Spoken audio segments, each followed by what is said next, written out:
Hi everyone, welcome back to Maximum Attack Rallying. I promised you 2 vlogs this week, so I just wanted to do a quick episode. This one was actually going to be about Rally Japan, but I don't think there's any point in talking about that in any great detail given the news that has broken today about Kalle Rovanperä, so I'm going to focus on that instead. God, where do we even begin? I think there has been talk for a long time that Rovanperä wouldn't stay in the WRC long term. I don't think anyone really thought that he would go on and try and beat Loeb and Ogier's records. That said, for him to now decide at this point to take a break is still really big news. I think it's just taken a lot of people by surprise. It's a big loss for the sport right now. I know so basically it's a 1 year. The cat has decided to be in the video. I should say at this point that I'm not in the usual spot because I'm just recording this quickly and I couldn't be bothered to get set up for the proper vlog. The episode on Thursday will look a bit more appropriate, so for now you'll have to put up with the cat in the background. So basically what's happening is that for next season, Rovanperä will only do half of the events. He has, though, weirdly signed a long-term contract with Toyota, so he will be with them in 2025 and beyond, and he has already said that he will do a full season from 2025 onwards, so it's a slightly weird situation. He's basically just said that the schedule is too much. He's been competing full-time for a few years already, and he's just ready to have a rest from it and recharge and then come back.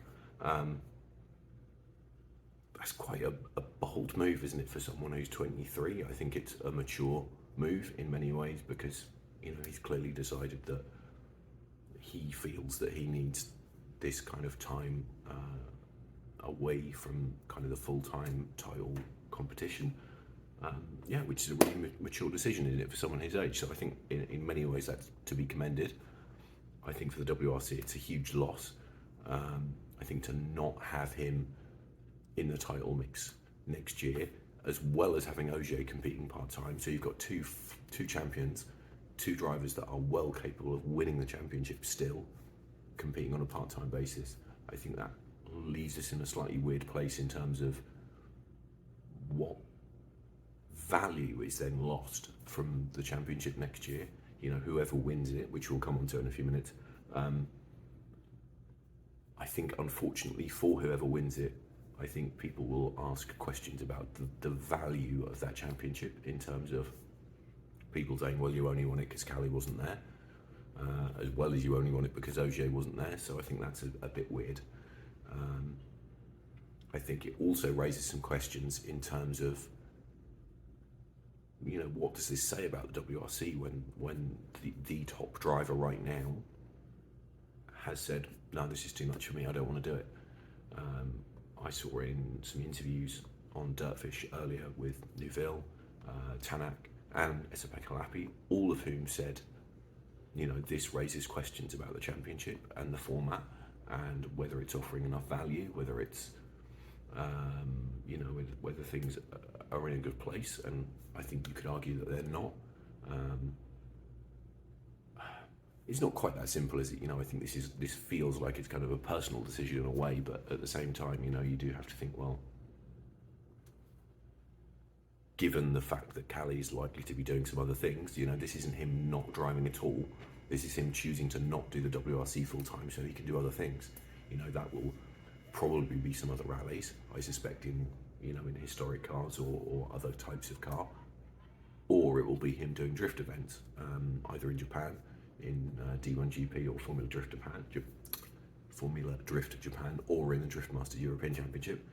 And the fact that he is choosing to do that over WRC does raise questions about the format, doesn't it? It does raise questions about the value of the championship. So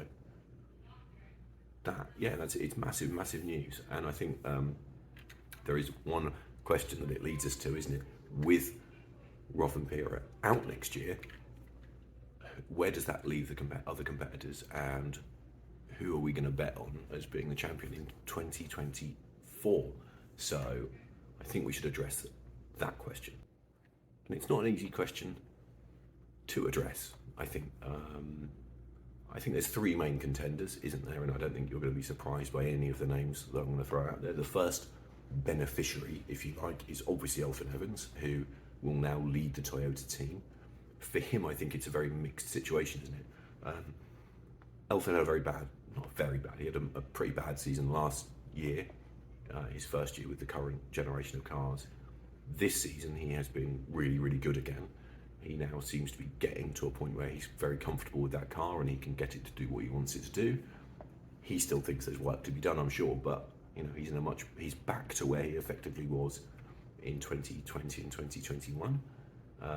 So for him, it's a massive opportunity, isn't it? Leading the team, the best driver in that team, best full-time driver in that team, in arguably the best car. So he, in a way, should be in pole position. I think, unfortunately for him, some people will have doubts about whether he can do the job, whether he can close it out. He has shown at times that he has struggled to close out rallies and take the fight to people in really critical situations.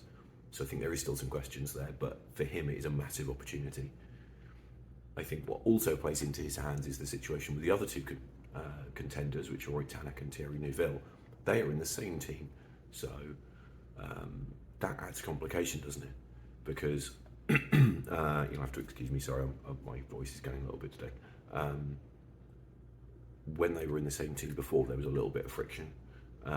It will be Tanak's first season back in the car after a year with M Sport, and we don't know how he's going to adjust to the new Hyundai, which has evolved a lot since he drove it last year.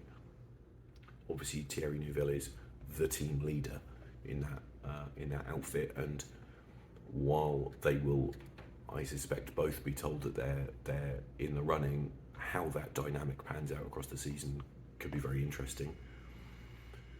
Tanak has the capability to be difficult and demanding, and I just think that all of that relationship between those two guys could really play into Evans' hands.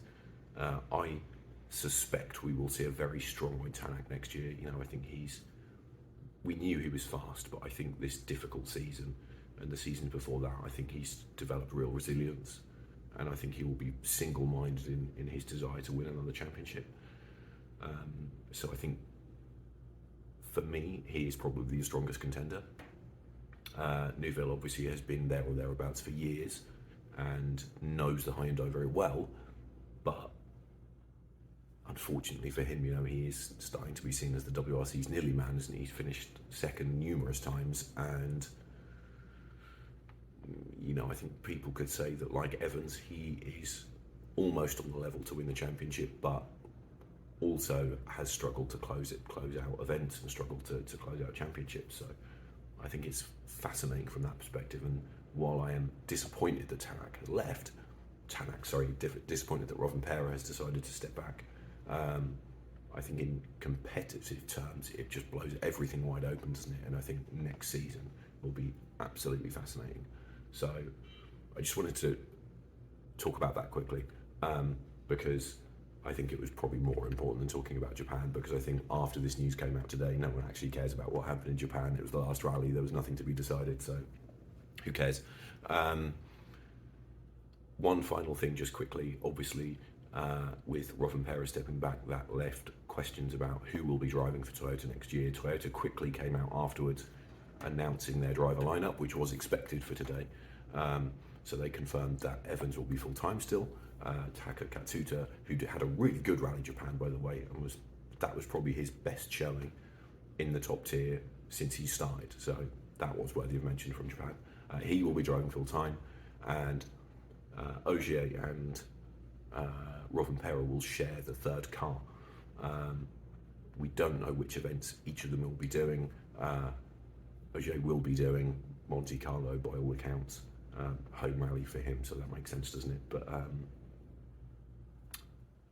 yes, so that is how it's looking like that split will play out. They will share that third car, and Evans and Katsuta will continue. I think I'm going to leave it there. I would love to hear your thoughts in the comments about who you think will come out on top next season. Now everything's kind of wide open again.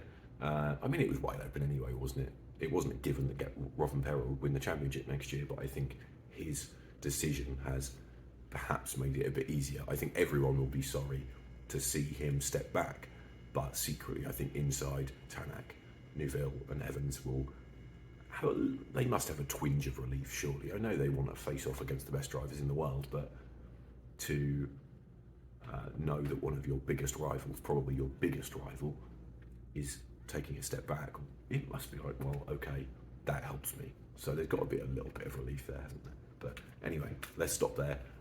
Yes, as promised, this is your first episode this week. Thursday, as usual, it will be an episode where I'm going to talk about some changes I've been making to my sim setup, so a little bit of a change of pace. And yes, as always, please like, comment, subscribe, turn on notifications, follow me over on Instagram. All the links are in the description below. And I will see you in the next episode on Thursday.